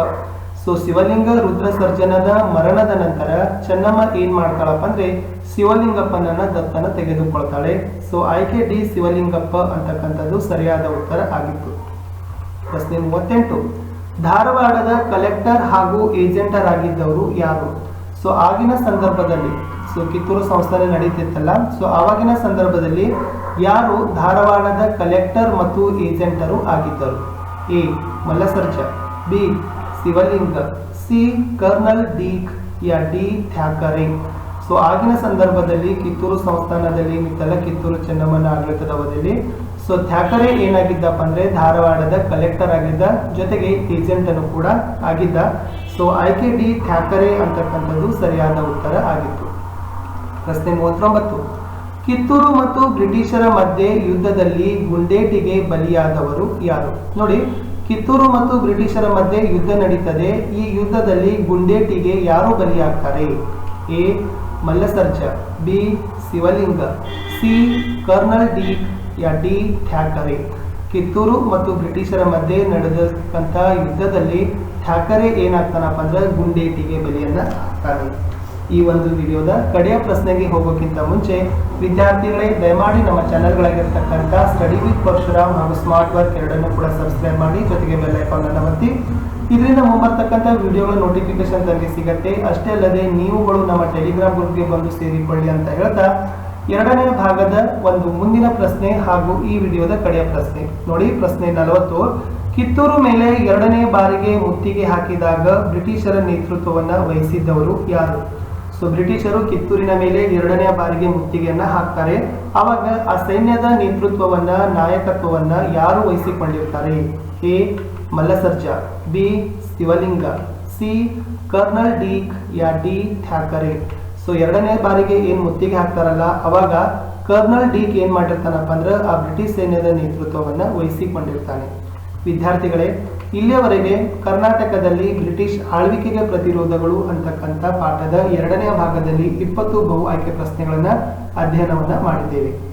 Video ಇಷ್ಟ ಆದ್ರೆ ಒಂದು ಲೈಕ್ ಮಾಡಿ, ಹೆಚ್ಚೆಚ್ಚು ಜನರಿಗೆ ಶೇರ್ ಮಾಡಿ, ಚಾನೆಲ್ಗಳನ್ನ ಸಬ್ಸ್ಕ್ರೈಬ್ ಮಾಡಿ ಅಂತ ಹೇಳ್ತಾ ಮತ್ತೆ ಸಿಗುವ ಇದೇ ಪಾಠದ ಮುಂದಿನ ಭಾಗದಲ್ಲಿ. Thank you. ತಮ್ಮೆಲ್ಲರಿಗೂ ಕೂಡ ನಿಮ್ಮದೇ ಆಗಿರ್ತಕ್ಕಂಥ ಯೂಟ್ಯೂಬ್ ಚಾನಲ್ ಸ್ಟಡಿ ವಿತ್ ಪರಶುರಾಮ್ಗೆ ಸ್ವಾಗತವನ್ನು ಕೋರ್ತಾ ಇದ್ದೀವಿ. ಸೊ ನಾವುಗಳು SSLC ಪರೀಕ್ಷೆ ಜುಲೈ 2021ರಲ್ಲಿ ಬಹು ಆಯ್ಕೆ ಮಾದರಿ ಪರೀಕ್ಷೆ ನಡೆಯಲಿದೆ. ಅದಕ್ಕಾಗಿ ತಯಾರಿಯನ್ನು ಮಾಡ್ತಾ ಇದ್ದೀವಿ. ಇದಕ್ಕಿಂತ ಮುಂಚೆ ನಾವುಗಳು ಕರ್ನಾಟಕದಲ್ಲಿ ಬ್ರಿಟಿಷ್ ಆಳ್ವಿಕೆಗೆ ಪ್ರತಿರೋಧಗಳು ಅಂತಕ್ಕಂಥ ಸಮಾಜ ವಿಜ್ಞಾನ ವಿಷಯದ ಭಾಗ 1ರ ಪಠ್ಯಪುಸ್ತಕದಲ್ಲಿ ಎರಡು ಭಾಗಗಳಲ್ಲಿ ಒಟ್ಟು 40 ಪ್ರಶ್ನೆಗಳನ್ನು ಅಧ್ಯಯನವನ್ನು ಮಾಡಿದ್ದೀವಿ. ಇವತ್ತು ಕಡೆಯ ಭಾಗ ಹಾಗೂ ಇಲ್ಲಿನೂ ಕೂಡ ನಾನು ಸುಮಾರು ಒಂದು 23 ಪ್ರಶ್ನೆಗಳನ್ನು ತಂದಿದ್ದೀವಿ. ಇದಾದ ನಂತರ ಈ ಪಾಠದಲ್ಲಿ ಒಟ್ಟು 63 ಪ್ರಶ್ನೆಗಳನ್ನು ನಾವು ತಯಾರಿ ಮಾಡಿದಂಗಾಯ್ತು. ಇದಾದ ನಂತರ ಮುಂದಿನ ಪಾಠದ ವಿಡಿಯೋವನ್ನು ಇವತ್ತೇ ಅಪ್ಲೋಡನ್ನು ಮಾಡ್ತೀವಿ. ತಾವುಗಳು ಹೊಸಬರಾಗಿದ್ದರೆ ದಯಮಾಡಿ ನಮ್ಮ ಚಾನಲ್ಗಳಾಗಿರ್ತಕ್ಕಂಥ ಸ್ಟಡಿ ವಿತ್ ಪರಶುರಾಮ್ ಹಾಗೂ ಸ್ಮಾರ್ಟ್ ವರ್ಕ್ ಎರಡೂ ಯೂಟ್ಯೂಬ್ ಚಾನಲ್ಗಳನ್ನ ಸಬ್ಸ್ಕ್ರೈಬ್ ಮಾಡಿ ಹಾಗೂ ನಮ್ಮ ಒಂದು ಟೆಲಿಗ್ರಾಮ್ ಗ್ರೂಪ್ಗೆ ಸೇರಿಕೊಳ್ಳಿ ಅಂತ ಹೇಳ್ತಾ, ಇಲ್ಲಿಯವರೆಗೆ ಅಪ್ಲೋಡ್ ಮಾಡಿದ ಪಾಠಗಳ ಮಲ್ಟಿಪಲ್ ಚಾಯ್ಸ್ ಕ್ವಶನ್ ಸೀರೀಸ್ಗಳನ್ನು ತಾವು ನೋಡದೇ ಇದ್ರೆ ಮೇಲೆ ಒಂದು ಐಕಾರ್ಡಲ್ಲಿ ಪ್ಲೇಲಿಸ್ಟ್ ಸಜೆಸ್ಟ್ ಆಗ್ತಾ ಇದೆ. SSLC ಸೋಷಿಯಲ್ ಸೈನ್ಸ್ MCQ ಅಂತ, ಅದನ್ನು ಒತ್ತಿ ತಾವುಗಳು ನೋಡಬಹುದು. ತಡ ಮಾಡದೆ ಶುರು ಮಾಡೋಣ. ಕರ್ನಾಟಕದಲ್ಲಿ ಬ್ರಿಟಿಷ್ ಆಳ್ವಿಕೆಗೆ ಪ್ರತಿರೋಧಗಳು ಪಾಠದ 3ನೆಯ ಭಾಗದಲ್ಲಿ ಒಂದು 23 ಬಹು ಆಯ್ಕೆ ಪ್ರಶ್ನೆಗಳ ಒಂದು ಸರಣಿ. ಪ್ರಶ್ನೆ 41. ಕಿತ್ತೂರಿನ ಸ್ವಾತಂತ್ರ್ಯಕ್ಕಾಗಿ ಹೋರಾಡುವುದು ತನ್ನ ಆದ್ಯ ಕರ್ತವ್ಯ ಎಂದು ಭಾವಿಸಿದ್ದನು. A. ಮಲ್ಲಸರ್ಜ, B. Shivalingappa, C. Shivalinga ರುದ್ರಸರ್ಜ, D. Sangolli Rayanna. ಯಾರು ಕಿತ್ತೂರಿನ ಸ್ವಾತಂತ್ರ್ಯಕ್ಕಾಗಿ ಹೋರಾಡುವುದು ತನ್ನ ಆದ್ಯ ಕರ್ತವ್ಯ ಅಂತ ಭಾವಿಸಿದ್ದರು? ಆಯ್ಕೆ ಡಿ, ಸಂಗೊಳ್ಳಿ ರಾಯಣ್ಣ ಅಂತಕ್ಕಂಥದ್ದು ಸರಿಯಾದ ಉತ್ತರ ಇತ್ತು. ಪ್ರಶ್ನೆ 42ಕ್ಕೆ ಹೋಗೋಣ. ಪ್ರಶ್ನೆ ಸಂಖ್ಯೆ 42. ಸಂಗೊಳ್ಳಿ ರಾಯಣ್ಣನ ಕಾರ್ಯಾಚರಣೆಯ ಸ್ಥಳಗಳು ಅಂತ ಕೇಳಿದ್ದಾರೆ. A. Nandagad, B. Khanapur, C. Sampagavi, D. ಮೇಲಿನ ಎಲ್ಲವೂ. ಸಂಗೊಳ್ಳಿ ರಾಯಣ್ಣನ ಕಾರ್ಯಾಚರಣೆ ಸ್ಥಳಗಳು ಅದು ಮೇಲಿನ ಎಲ್ಲವೂ ಆಗುತ್ತೆ. ಅಂದರೆ ನಂದಗಢ, ಖಾನಾಪುರ್, ಸಂಪಗಾವಿ ಈ 3 ಸ್ಥಳಗಳು ಕೂಡ ಸಂಗೊಳ್ಳಿ ರಾಯಣ್ಣನ ಒಂದು ವಿಶೇಷ ಕಾರ್ಯಾಚರಣೆ ಸ್ಥಳಗಳೇ ಆಗಿದ್ದವು. ಮುಂದಿನ ಪ್ರಶ್ನೆ ಹೋಗೋಣ. ಪ್ರಶ್ನೆ 43. ಚೆನ್ನಮ್ಮನನ್ನು ಬೈಲ್ಹೊಂಗಲದಿಂದ ಯಾವ ಸೆರೆಮನೆಗೆ ಸ್ಥಳಾಂತರಿಸಿದರು? ಚೆನ್ನಮ್ಮನನ್ನ ಬ್ರಿಟಿಷರು ಬಂಧಿಸ್ತಾರೆ, ಬೈಲ್ಹೊಂಗಲ್ ಕಾರಾಗೃಹದಲ್ಲಿ ಇರ್ತಾರೆ. ಮುಂದೆ ಬೇರೊಂದು ಸೆರೆಮನೆಗೆ ಕೂಡ ಅವರು ಏನ್ ಮಾಡ್ತಾರಪ್ಪ ಅಂದ್ರೆ ಸ್ಥಳಾಂತರಿಸಿಕೊಂಡು ಹೋಗ್ತಾರೆ. A. Nandagad, B. Khanapur, C. ಕುಸುಗಲ್ಲ, D. Sangolli. 43ರ ಪ್ರಶ್ನೆಯ ಸರಿಯಾಗಿರ್ತಕ್ಕಂಥ ಉತ್ತರ ಇದೆ ಆಯ್ಕೆ ಸಿ, ಕುಸುಗಲ್ಲ ಬಂದಿಖಾನೆಗೆ ಸೆರೆಮನೆಗಾಗಿ ಏನ್ ಮಾಡ್ತಾರಪ್ಪ ಅಂದ್ರೆ ಅಲ್ಲಿ ಸ್ಥಳಾಂತರಿಸ್ತಾರೆ ಬೈಲೊಂಗಲದಿಂದ ಕಿತ್ತೂರು ರಾಣಿ ಚೆನ್ನಮ್ಮನನ್ನ. ಮುಂದಿನ ಪ್ರಶ್ನೆಗೆ ಹೋಗೋಣ. ಪ್ರಶ್ನೆ ಸಂಖ್ಯೆ 44. ಸಂಗೊಳ್ಳಿ ರಾಯಣ್ಣನನ್ನು ಬಂಧಿಸಲು ಬ್ರಿಟಿಷರ ಸಂಚಿಗೆ ಕೈ ಜೋಡಿಸಿದವನು? ಹಾಗಾದ್ರೆ ಸಂಗೊಳ್ಳಿ ರಾಯಣ್ಣನನ್ನ ಬ್ರಿಟಿಷರು ಬಂಧಿಸ್ತಾರೆ. ಈ ಒಂದು ಯೋಜನೆಗೆ ಸಂಚಿಗೆ ಒಬ್ಬರು ಕೈಯನ್ನು ಜೋಡಿಸಿರ್ತಾರೆ. ಅವರು ಯಾರು? A. Ramaraya, B. Krishnaraya, C. Mallaraya, D. Shivaraya. ಸರಿಯಾಗಿರ್ತಕ್ಕಂಥ ಉತ್ತರ ಇತ್ತು ಆಯ್ಕೆ ಬಿ, ಕೃಷ್ಣರಾಯ ಏನ್ ಮಾಡ್ತಾನಪ್ಪ ಅಂದ್ರೆ ಬ್ರಿಟಿಷರ ಸಂಚಿಗೆ ಕೈ ಜೋಡಿಸಿ ಸಂಗೊಳ್ಳಿ ರಾಯಣ್ಣನನ್ನ ಬಂಧಿಸಲು ನೆರವಾಗ್ತಾನೆ. ಮುಂದಿನ ಪ್ರಶ್ನೆ 45. ಸಂಗೊಳ್ಳಿ ರಾಯಣ್ಣನನ್ನು ಬಂಧಿಸಿ ಎಲ್ಲಿಗೆ ಕರೆತಂದರು? A. Nandagad, B. Khanapur, C. Dharwad, D. Sampagavi. ಸರಿಯಾದ ಉತ್ತರ ಇತ್ತು ಆಯ್ಕೆ ಸಿ, ಧಾರವಾಡಕ್ಕೆ ಏನ್ ಮಾಡ್ತಾರಪ್ಪ ಅಂದ್ರೆ ಸಂಗೊಳ್ಳಿ ರಾಯಣ್ಣನನ್ನು ಬಂಧಿಸಿ ಕರೆದುಕೊಂಡು ಹೋಗ್ತಾರೆ. ಮುಂದಿನ ಪ್ರಶ್ನೆ ಸಂಖ್ಯೆ 46. ಸಂಗೊಳ್ಳಿ ರಾಯಣ್ಣನನ್ನು ಗಲ್ಲಿಗೇರಿಸಿದ ವರ್ಷ ಯಾವುದು? A. 1811, B. 1821, C. 1831, D. 1841. 46ರ ಸರಿಯಾಗಿರ್ತಕ್ಕಂಥ ಉತ್ತರ ಇದೆ ಆಯ್ಕೆ ಸಿ, 1831ಕ್ಕೆ ಏನ್ ಮಾಡ್ತಾರಪ್ಪ ಅಂತಂದ್ರೆ ಸಂಗೊಳ್ಳಿ ರಾಯಣ್ಣನನ್ನ ಗಲ್ಲಿಗೇರಿಸ್ತಾರೆ. ಮುಂದಿನ ಪ್ರಶ್ನೆಗೆ ಹೋಗೋಣ. ಪ್ರಶ್ನೆ ಸಂಖ್ಯೆ 47. ಸಂಗೊಳ್ಳಿ ರಾಯಣ್ಣನನ್ನು ಗಲ್ಲಿಗೇರಿಸಿದ ಸ್ಥಳ ಯಾವುದು? A. Khanapur, B. Nandagad, C. Sampagavi, D. Bailhongal. Sangolli ರಾಯಣ್ಣನನ್ನ ಎಲ್ಲಿ ಗಲ್ಲಿಗೇರಿಸ್ತಾರೆ ಅಂತಂದ್ರೆ ಅದು 47 ಆಯ್ಕೆ ಬಿ, ನಂದಗಡದಲ್ಲಿ ಏನ್ ಮಾಡ್ತಾರಪ್ಪ ಅಂದ್ರೆ ಸಂಗೊಳ್ಳಿ ರಾಯಣ್ಣನನ್ನ ಗಲ್ಲಿಗೇರಿಸ್ತಾರೆ. ಮುಂದಿನ ಪ್ರಶ್ನೆ 48. ಇದು ಒಂದು ರೈತ ಬಂಡಾಯ. A. ಖಾನಾಪುರ ಬಂಡಾಯ, B. ನಂದಗಡ ಬಂಡಾಯ, C. ಅಮರ ಬಂಡಾಯ, D. ಅಮರ ಸುಳ್ಯ ಬಂಡಾಯ. 48ರಲ್ಲಿ ಯಾವುದು ರೈತ ಬಂಡಾಯ ಅಂತ ಕೇಳಿದರೆ ಆಯ್ಕೆ ಡಿ, ಅಮರ ಸುಳ್ಯ ಬಂಡಾಯ ಇದು ಒಂದು ರೈತ ಬಂಡಾಯ ಆಗಿತ್ತು. ಮುಂದಿನ ಪ್ರಶ್ನೆ 49. ಕೊಡಗಿನಲ್ಲಿ ಆಳ್ವಿಕೆ ನಡೆಸುತ್ತಿದ್ದ ರಾಜ ಯಾರು? A. Chikkaveera Rajendra, B. Rajendra, C. Veer Rajendra, D. Chikkaveera. ಸರಿಯಾದ ಉತ್ತರ ಇತ್ತು ಆಯ್ಕೆ ಎ ಚಿಕ್ಕವೀರ ರಾಜೇಂದ್ರ ಇವರು ಕೊಡಗಿನಲ್ಲಿ ಆಳ್ವಿಕೆಯನ್ನ ನಡೆಸ್ತಕ್ಕಂಥ ದೊರೆ ಆಗಿದ್ದರು. ಪ್ರಶ್ನೆ 50. ಚಿಕ್ಕವೀರ ರಾಜೇಂದ್ರ ಯಾವ ರಾಜ ಅಂಶದವನು? ಅಂದ್ರೆ ಚಿಕ್ಕವೀರ ರಾಜೇಂದ್ರ ಯಾವ ರಾಜ ಅಂಶಕ್ಕೆ ಸೇರಿದವನು ಅಂತ ಕೇಳಿದ್ದಾರೆ. A Kodagu, B Amara, C Haleri, ಯಾ ಡಿ ಹಾವೇರಿ. ಸೊ ಚಿಕ್ಕವೀರ ರಾಜೇಂದ್ರ ಅವರು ಏನಪ್ಪಾ ಅಂತಂದ್ರೆ ಆಯ್ಕೆ ಸಿ ಹಾಲೇರಿ ಒಂದು ರಾಜವಂಶಕ್ಕೆ ಸೇರಿದವರು ಆಗಿದ್ದರು. ಮುಂದಿನ ಪ್ರಶ್ನೆ 51. ಇವರು ಕೊಡಗಿನಲ್ಲಿ ಸಶಸ್ತ್ರ ಬಂಡಾಯ ಸಂಘಟಿಸಿಲ್ಲ. ಮುಖ್ಯವಾಗಿ ಕೊಡಗಿನಲ್ಲಿ 3 ಸಶಸ್ತ್ರ ಬಂಡಾಯವನ್ನು ಸಂಘಟಿಸ್ತಾರೆ. ಈ ಆಯ್ಕೆಯಲ್ಲಿ ಇವರು ಸಶಸ್ತ್ರ ಬಂಡಾಯ ಸಂಘಟಿಸಿಲ್ಲ ಅಂತ ಪ್ರಶ್ನೆಯನ್ನು ಕೇಳಿದ್ದಾರೆ. A Swami Aparampara, B Kalyana Swami, C Chikkavira, D Puttabasappa. 51ರ ಸರಿಯಾಗಿರ್ತಕ್ಕಂಥ ಉತ್ತರ ಇತ್ತು ಆಯ್ಕೆ ಸಿ ಚಿಕ್ಕವೀರ ಇವರು ಕೊಡಗಿನ ಸಶಸ್ತ್ರ ಬಂಡಾಯವನ್ನು ಸಂಘಟಿಸಿಲ್ಲ. ಸ್ವಾಮಿ ಅಪರಾಂಪರ, ಕಲ್ಯಾಣ ಸ್ವಾಮಿ, ಪುಟ್ಟಬಸಪ್ಪ ಈ 3 ಕೂಡ ಏನ್ ಮಾಡಿದಾರಪ್ಪ ಅಂದ್ರೆ ಕೊಡಗಿನಲ್ಲಿ ಸಶಸ್ತ್ರ ಬಂಡಾಯವನ್ನ ಸಂಘಟಿಸಿದ ಪ್ರಮುಖರಾಗಿದ್ದಾರೆ. ಪ್ರಶ್ನೆ 52ಕ್ಕೆ ಹೋಗೋಣ. ಕೊಡಗಿನಲ್ಲಿ ಬಂಡಾಯದ ಮುಖಂಡನಾಗಿದ್ದವರು ಯಾರು? ಕೊಡಗಿನಲ್ಲಿ ಬಂಡಾಯ ಹೇಳುತ್ತೆ ಬ್ರಿಟಿಷರ ವಿರುದ್ಧ. ಆ ಒಂದು ಬಂಡಾಯದ ನೇತೃತ್ವವನ್ನ ನಾಯಕರು ಯಾರಾಗಿದ್ರು? A Swami Aparampara, B Kalyana Swami, C Puttabasappa, D Chikkavira. ಕೊಡಗಿನಲ್ಲಿ ಬಂಡಾಯದ ಮುಖಂಡನಾಗಿದ್ದವನು ಆಯ್ಕೆ ಎ ಸ್ವಾಮಿ ಅಪರಾಂಪರ ಅಂತಕ್ಕಂಥದ್ದು ಸರಿಯಾದ ಉತ್ತರ ಆಗಿತ್ತು. ಮುಂದಿನ ಪ್ರಶ್ನೆ 53. ಸ್ವಾಮಿಯ ನಿಧನಾನಂತರ ಬಂಡಾಯವನ್ನು ಮುಂದುವರಿಸಿದವರು ಯಾರು? ಈ ಸ್ವಾಮಿ ಅಪರಾಂಪರನ ನಿಧನದ ನಂತರ ಮರಣಾನಂತರ ಆ ಬಂಡಾಯವನ್ನ ಯಾರ ನೇತೃತ್ವದಲ್ಲಿ ಮುಂದುವರಿತದೆ?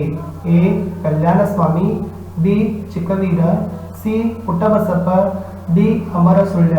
ಸರಿಯಾದ ಉತ್ತರ ಇತ್ತು ಆಯ್ಕೆ ಸಿ ಪುಟ್ಟಬಸಪ್ಪನ ನೇತೃತ್ವದಲ್ಲಿ ಒಂದು ಸ್ವಾಮಿಯ ನಿಧನದ ನಂತರ ಕೊಡಗಿನಲ್ಲಿ ಬಂಡಾಯ ಮುಂದುವರಿತದೆ. ಪ್ರಶ್ನೆ 54ಕ್ಕೆ ಹೋಗೋಣ. ಅಮರಸುಳ್ಯ ಬಂಡಾಯದ ಕೇಂದ್ರ ಸ್ಥಾನಗಳಿರುವ ಪ್ರಾಂತ್ಯ ಯಾವುದು? ಅಮರಸುಳ್ಯ ಬಂಡಾಯ ಮುಖ್ಯವಾಗಿ ಕೆಲವು ಹಳ್ಳಿಗಳಲ್ಲಿ ಊರುಗಳಲ್ಲಿ ವ್ಯಾಪಿಸಿತ್ತು. ಹಾಗಾದ್ರೆ ಆ ಊರುಗಳು ಯಾವ ಪ್ರಾಂತ್ಯಕ್ಕೆ ಸೇರಿದವೆ? ಎ ಬೆಂಗಳೂರು ಪ್ರಾಂತ್ಯ, ಬಿ ಮೈಸೂರು ಪ್ರಾಂತ್ಯ, ಸಿ ಕೆನರಾ ಪ್ರಾಂತ್ಯ, ಡಿ ಧಾರವಾಡ ಪ್ರಾಂತ್ಯ ಅಂತ ಇದೆ. ಸೊ 54ರಲ್ಲಿ ಅಮರಸುಳ್ಯ ಬಂಡಾಯದ ಕೇಂದ್ರ ಸ್ಥಾನಗಳು ಅವು ಕೆನರಾ ಪ್ರಾಂತ್ಯಕ್ಕೆ ಏನಾಗಿದ್ದಾವಪ್ಪ ಅಂದ್ರೆ ಸೇರಿಕೊಂಡಿದ್ದಾವೆ. ಸಿ ಕೆನರಾ ಪ್ರಾಂತ್ಯ ಅಂತಕ್ಕಂಥದ್ದು ಸರಿಯಾದ ಉತ್ತರ ಆಗಿತ್ತು. ಪ್ರಶ್ನೆ 55. ಸುರಪುರ ಬ್ರಿಟಿಷ್ ವಿರೋಧಿ ಬಂಡಾಯದ ಕಿಚ್ಚು ಇವರ ಕಾಲದಲ್ಲಿ ಹೊತ್ತಿತ್ತು. ಸುರಪುರದಲ್ಲಿ ಬ್ರಿಟಿಷ್ ವಿರೋಧಿ ಬಂಡಾಯದ ಕಿಚ್ಚು ಇವರ ಕಾಲದಲ್ಲಿ ಹೊತ್ತಿತ್ತು. ಎ ರಾಜಪ್ಪ ನಾಯಕ, ಬಿ ಚಿಕ್ಕನಾಯಕ, ಸಿ ವೆಂಕಟಪ್ಪ ನಾಯಕ, ಯಾ ಡಿ ವೆಂಕಿ. ಸರಿಯಾಗಿರ್ತಕ್ಕಂಥ ಉತ್ತರ ಇದೆ ಆಯ್ಕೆ ಸಿ ವೆಂಕಟಪ್ಪ ನಾಯಕನ ಒಂದು ಕಾಲದಲ್ಲಿ ಸುರಪುರದಲ್ಲಿ ಬ್ರಿಟಿಷ್ ವಿರೋಧಿ ಬಂಡಾಯದ ಕಿಚ್ಚು ಹೊತ್ತಿತ್ತು. 56ನೇ ಪ್ರಶ್ನೆಗೆ ಹೋಗೋಣ. 56. ಸುರಪುರದ ಪೊಲಿಟಿಕಲ್ ಏಜೆಂಟ್ ಎಂದು ನೇಮಕಗೊಂಡವರು ಯಾರು? ಬ್ರಿಟಿಷರು ಏನ್ ಮಾಡ್ತಾರಪ್ಪ ಅಂದ್ರೆ ಸುರಪುರದಲ್ಲಿ ಒಬ್ಬ ಪೊಲಿಟಿಕಲ್ ಏಜೆಂಟ್ ಅನ್ನ ನೇಮಕವನ್ನ ಮಾಡ್ತಾರೆ. ಹಾಗಾದ್ರೆ ಅವರು ಯಾರು? A Meadows Taylor, B Kipling, C Henry Rock, ಯಾ ಡಿ ಹೆನ್ರಿ ಟೇಲರ್. ಸುರಪುರದಲ್ಲಿ ಪೊಲಿಟಿಕಲ್ ಏಜೆಂಟ್ ಎಂದು ನೇಮಕಗೊಂಡವರು ಯಾರಪ್ಪ ಅಂದ್ರೆ ಆಯ್ಕೆ ಎ ಮೇಡೋಸ್ ಟೇಲರ್ ಅಂತಕ್ಕಂಥದ್ದು ಸರಿಯಾದ ಉತ್ತರ ಆಗಿತ್ತು. ಪ್ರಶ್ನೆ 57. ಸುರಪುರದ ರಾಜನ ಆಡಳಿತದ ದುರ್ವ್ಯವಹಾರದ ಕುರಿತು ವರದಿ ನೀಡಲು ನೇಮಕಗೊಂಡ ಬ್ರಿಟಿಷ್ ಅಧಿಕಾರಿ ಯಾರು? ಸುರಪುರದಲ್ಲಿ ಆ ರಾಜನ ಆಡಳಿತದಲ್ಲಿ ದುರ್ವ್ಯವಹಾರ ನಡೀತದೆ ಅಂತ ಬ್ರಿಟಿಷರಿಗೆ ಗೊತ್ತಾಗತ್ತೆ. ಅವರು ಈ ಅಧಿಕಾರಿಯನ್ನ ಅದರ ಬಗ್ಗೆ ಒಂದು ಪರಿಶೀಲನೆ ಮಾಡಲಿಕ್ಕೆ ತನಿಖೆ ಮಾಡಲಿಕ್ಕೆ ಅಧಿಕಾರಿಯನ್ನ ನೇಮಕ ಮಾಡ್ತಾರೆ. ಅವನು ಯಾರು? A Meadows Taylor, B Henry, C Campbell, ಯಾ ಡಿ ಥ್ಯಾಕರೆ. 57ರ ಸರಿ ಉತ್ತರ ಇತ್ತು ಅದು ಕ್ಯಾಂಪ್ಬೆಲ್ ಅಂತಕ್ಕಂಥ ಅಧಿಕಾರಿ ನೇತೃತ್ವದಲ್ಲಿ ಒಂದು ಆಡಳಿತದಲ್ಲಿ ದುರ್ವ್ಯವಹಾರ ನಡೆದಿದೆ ಅಂತಕ್ಕಂಥ ತನಿಖೆ ಮಾಡಲು ಒಂದು ಸಮಿತಿಯನ್ನ ರಚನೆಯನ್ನ ಮಾಡ್ತಾರೆ. ಪ್ರಶ್ನೆ 58ಕ್ಕೆ ಹೋಗೋಣ. ಕರ್ನಾಟಕದ ಚರಿತ್ರೆಯಲ್ಲಿ 1857ರ ಕ್ರಾಂತಿಯ ನಾಯಕನೆಂದು ಇತಿಹಾಸಕಾರರು ಯಾರನ್ನು ವರ್ಣಿಸಿದ್ದಾರೆ? ನೋಡಿ, ಕರ್ನಾಟಕದ ಇತಿಹಾಸದಲ್ಲಿ 1857ರ ಕ್ರಾಂತಿಯ ನಾಯಕ ಅಂತ ಇತಿಹಾಸಕಾರರು ಯಾರನ್ನ ಹೊಗಳಿದ್ದಾರೆ ಅಂತ ಪ್ರಶ್ನೆ ಇದೆ. ಎ ಚಿಕ್ಕವೀರ, ಬಿ ವೆಂಕಟಪ್ಪ ನಾಯಕ, ಸಿ ರಾಜಪ್ಪ ನಾಯಕ, ಯಾ ಡಿ ರಾಜನಾಯಕ. ಸರಿಯಾಗಿರ್ತಕ್ಕಂಥ ಉತ್ತರ ಇದೆ 58ರ ಪ್ರಶ್ನೆದು ಆಯ್ಕೆ ಬಿ ವೆಂಕಟಪ್ಪ ನಾಯಕನನ್ನು ಏನಂದಿದ್ದಾರಪ್ಪ ಅಂದ್ರೆ 1857ರ ಕ್ರಾಂತಿಯ ನಾಯಕ ಅದು ಕರ್ನಾಟಕದ ಇತಿಹಾಸದಲ್ಲಿ ಅಂತ ಕರೆದಿದ್ದಾರೆ. ಮುಂದಿನ ಪ್ರಶ್ನೆಗೆ ಹೋಗೋಣ. ಪ್ರಶ್ನೆ 59. ಬ್ರಿಟಿಷ್ ಸೈನ್ಯ ಸುರಪುರವನ್ನ ಆಕ್ರಮಿಸಿಕೊಂಡ ವರ್ಷ ಯಾವುದು? ನೋಡೋಣ. ಆಯ್ಕೆ ಎ 1856, ಆಯ್ಕೆ ಬಿ 1857, ಆಯ್ಕೆ ಸಿ 1858, ಆಯ್ಕೆ ಡಿ 1859. ಸರಿ ಉತ್ತರ ಇದೆ 1858ರಲ್ಲಿ ಏನಾಗ್ತದಪ್ಪ ಅಂತಂದ್ರೆ ಬ್ರಿಟಿಷರು ಸುರಪುರವನ್ನು ಏನ್ ಮಾಡ್ತಾರಪ್ಪ ಅಂದ್ರೆ ಆಕ್ರಮಿಸಿಕೊಳ್ತಾರೆ. ಮುಂದಿನ ಪ್ರಶ್ನೆಗೆ ಹೋಗೋಣ. ಪ್ರಶ್ನೆ ಸಂಖ್ಯೆ 60. ಕೊಪ್ಪಳದ ಬಂಡಾಯದ ನೇತೃತ್ವವನ್ನ ವಹಿಸಿಕೊಂಡಿದ್ದವರು ಯಾರು? ಯಾರು ಕೊಪ್ಪಳದಲ್ಲಿ ನಡೆದಿರ್ತಕ್ಕಂಥ ಬಂಡಾಯದ ನೇತೃತ್ವವನ್ನ ನಾಯಕತ್ವವನ್ನ ವಹಿಸಿಕೊಂಡಿದ್ದರು? A Venkatappa, B Veerappa, C Raja, ಯಾ ಡಿ ಪುಟ್ಟಬಸಪ್ಪ. ಸರಿಯಾದ ಉತ್ತರ ಇದೆ ಆಯ್ಕೆ ಬಿ ವೀರಪ್ಪ ಏನ್ ಮಾಡ್ತಾರಪ್ಪ ಅಂದ್ರೆ ಕೊಪ್ಪಳದಲ್ಲಿ ನಡೆದಿರ್ತಕ್ಕಂಥ ಬಂಡಾಯದ ನಾಯಕತ್ವವನ್ನ ವಹಿಸಿಕೊಳ್ತಾನೆ. ಪ್ರಶ್ನೆ 61. ಹಲಗಲಿ ಗ್ರಾಮ ಯಾವ ಜಿಲ್ಲೆಯಲ್ಲಿದೆ ಅಂತ ಪ್ರಶ್ನೆ ಕೇಳಿದ್ದಾರೆ. A Belagavi, B Bagalkote, C Koppal, D Gadag. Halagali ಗ್ರಾಮ ಅದು ಬಾಗಲಕೋಟೆ ಜಿಲ್ಲೆಗೆ ಸೇರಿದೆ. ಆಯ್ಕೆ ಬಿ ಬಾಗಲಕೋಟೆ ಅಂತಕ್ಕಂಥದ್ದು ಸರಿಯಾಗಿರ್ತಕ್ಕಂಥ ಉತ್ತರ ಇತ್ತು. ಪ್ರಶ್ನೆ 62ಕ್ಕೆ ಹೋಗೋಣ. ಎಸ್. ಹಲಗಲಿಯ ಬೇಡರ ದಂಗೆಗೆ ಕಾರಣವಾದ ಮುಖ್ಯ ನೀತಿ ಯಾವುದು? ಹಲಗಲಿಯಲ್ಲಿ ಬೇಡರು ಏನ್ ಮಾಡ್ತಾರಪ್ಪ ಅಂದ್ರೆ ಬ್ರಿಟಿಷರ ವಿರುದ್ಧ ದಂಗೆ ಏಳ್ತಾರೆ. ಆ ಬ್ರಿಟಿಷರ ವಿರುದ್ಧ ಏಳ್ದಿರ್ತಕ್ಕಂಥ ದಂಗೆಗೆ ಮುಖ್ಯವಾದ ಒಂದು ಕಾರಣವಾಗಿರ್ತಕ್ಕಂಥ ನೀತಿ ನಿಯಮ ಯಾವುದು? ಎ ದತ್ತು ಮಕ್ಕಳಿಗೆ ಹಕ್ಕಿಲ್ಲ, ಬಿ ಸಹಾಯಕ ಸೈನ್ಯ ಪದ್ಧತಿ, ಸಿ ಶಸ್ತ್ರಾಸ್ತ್ರ ನಿಷೇಧ, ಯಾ ಡಿ ಜಮೀನ್ದಾರ್ ನೀತಿ. ನೋಡಿ, ಹಲಗಲ್ಲಿ ಬೇಡರು ಬ್ರಿಟಿಷರ ವಿರುದ್ಧ ದಂಗೆ ಏಳಲಿಕ್ಕೆ ಮುಖ್ಯವಾಗಿರ್ತಕ್ಕಂಥ ಕಾರಣ ಅದು ಶಸ್ತ್ರಾಸ್ತ್ರ ನಿಷೇಧ ಕಾಯ್ದೆ ಅಂತ ಕರೀತಾರೆ. ಇದು ಸರಿಯಾದ ಉತ್ತರ ಆಗಿತ್ತು. ವಿದ್ಯಾರ್ಥಿಗಳೇ, ಈ ಒಂದು ಪಾಠದ ಹಾಗೂ ವಿಡಿಯೋದ ಕಡೆಯ ಪ್ರಶ್ನೆಗೆ ಹೋಗೋಕ್ಕಿಂತ ಮುಂಚೆ ದಯಮಾಡಿ ತಾವುಗಳು ಹೊಸಬರಾಗಿದ್ರೆ ನಮ್ಮ ಚಾನೆಲ್ಗಳಾಗಿರ್ತಕ್ಕಂಥ ಸ್ಟಡಿ ವಿತ್ ಪರಶುರಾಮ್ ಹಾಗೂ ಸ್ಮಾರ್ಟ್ ವರ್ಕ್ 2 ಯೂಟ್ಯೂಬ್ ಚಾನೆಲ್ಗಳನ್ನ ಸಬ್ಸ್ಕ್ರೈಬ್ ಮಾಡಿ, ಜೊತೆಗೆ ಬೆಲ್ ಐಕಾನ್ ಅನ್ನು ಒತ್ತಿ ಮುಂಬರ್ತಕ್ಕಂಥ ವಿಡಿಯೋಗಳ ನೋಟಿಫಿಕೇಶನ್ ತಮಗೆ ಮೊದಲಿಗೆ ಸಿಗತ್ತೆ. ಅಷ್ಟೇ ಅಲ್ಲದೆ ನೀವುಗಳು ನಮ್ಮ ಟೆಲಿಗ್ರಾಮ್ ಗ್ರೂಪ್ಗೆ ಬಂದು ಸೇರಿಕೊಳ್ಳಿ ಅಂತ ಹೇಳ್ತಾ ಈ ಒಂದು ಪಾಠದ ಕಡೆಯ ಪ್ರಶ್ನೆಗೆ ಹೋಗೋಣ. ಪ್ರಶ್ನೆ ಸಂಖ್ಯೆ 63. ಎಸ್. ಹಲಗಲಿ ಗ್ರಾಮವು ಯಾವ ಸಂಸ್ಥಾನಕ್ಕೆ ಒಳಪಟ್ಟಿತ್ತು? A Bagalkote, B Vijayapura, C Mudhol, D Belagavi. Halagali ಗ್ರಾಮವು ಅದು ಮುಧೋಳ ಸಂಸ್ಥಾನಕ್ಕೆ ಒಳಪಟ್ಟಿತ್ತು ಅಂತ ಹೇಳ್ತಾರೆ. ವಿದ್ಯಾರ್ಥಿಗಳೇ, ಇಲ್ಲಿಯವರೆಗೆ ನಾವು ಕರ್ನಾಟಕದಲ್ಲಿ ಬ್ರಿಟಿಷ್ ಆಳ್ವಿಕೆಗೆ ಪ್ರತಿರೋಧಗಳು ಅಂತಕ್ಕಂಥ ಪಾಠದಲ್ಲಿ 63 ಬಹು ಆಯ್ಕೆ ಪ್ರಶ್ನೆಗಳನ್ನು ನೋಡಿಕೊಂಡು ಬಂದಿವೆ. ತಮಗೆ ಇಷ್ಟ ಆದರೆ ವಿಡಿಯೋ ಒಂದು ಲೈಕ್ ಮಾಡಿ, ಹೆಚ್ಚೆಚ್ಚು ಜನರಿಗೆ ಶೇರ್ ಮಾಡಿ ಅಂತ ಹೇಳ್ತಾ ಮತ್ತೆ ಸಿಗೋಣ ಹೊಸ ಪಾಠದಲ್ಲಿ.